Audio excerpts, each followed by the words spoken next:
Qatar की राजधानी दोहा इधर बीच कुछ बदली सी नजर आई, क्योंकि फीफा वर्ल्ड कप 2022 की मेजबानी इस पर कतर ने करवाई। एक बार फिर आपका स्वागत है फैक्टोलॉजी 02 में।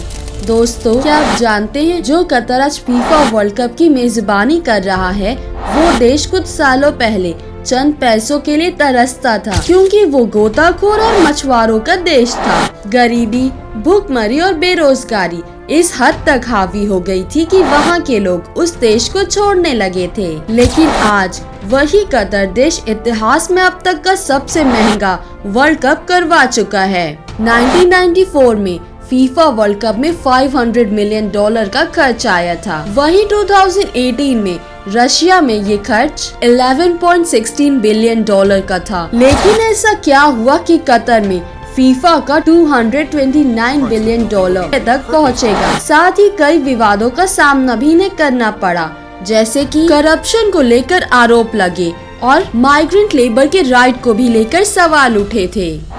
तो चलिए जानते हैं इस बार क्या खास हुआ फीफा वर्ल्ड कप को लेकर कतर में। 2 दिसंबर 2010 में ये घोषणा हुई थी कि कतर फीफा वर्ल्ड कप 2022 को ऑर्गेनाइज कराएगा। साथ ही कतर ऐसी पहली मिडिल ईस्ट कंट्री बनी जो इस तरह का इवेंट ऑर्गेनाइज कराने जा रही थी, जबकि यहाँ सिर्फ एक मेजर स्टेडियम था।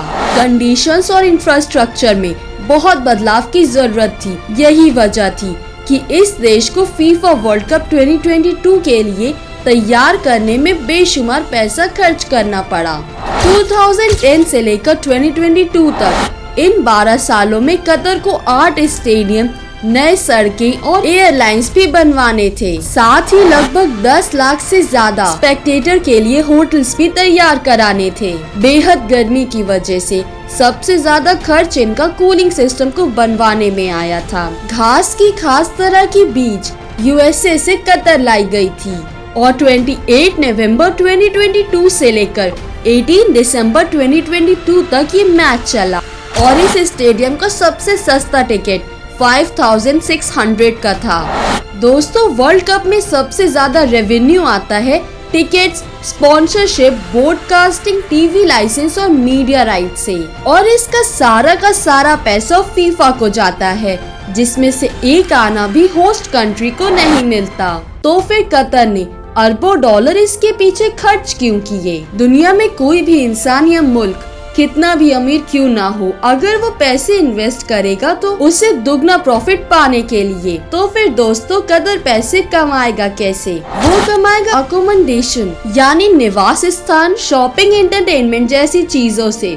कतर ने इतना पैसा सिर्फ इन्वेस्ट किया वर्ल्ड कप से अपनी इकोनॉमी को टूरिज्म बूस्ट देने के लिए। पर दोस्तों, अगर कतर पूरी तरह से वर्ल्ड कप देखने आने वाले फैंस को सेटिस्फाई नहीं कर पाया तो आने वाले कुछ ही महीनों में कतर का टूरिज्म बुरी तरह से नीचे की ओर गिरेगा, जो हाल 1998 के वर्ल्ड कप के बाद फ्रांस का हुआ था। वहाँ का टूरिज्म ग्राफ पिछले सालों के मुकाबले और नीचे गिर गया। लेकिन दोस्तों, दूसरी तरफ 2010 के वर्ल्ड कप में साउथ अफ्रीका को बहुत फायदा हुआ। अब देखते हैं कतर फ्रांस की तरह भारी लॉस झेलने वाला है या साउथ अफ्रीका और रशिया की तरह प्रॉफिट से खुश होने वाला है। पर दोस्तों, आपको बता दें कि अभी तक कुछ रिपोर्ट्स के मुताबिक कतर की जीडीपी 4.1% तक बढ़ी है।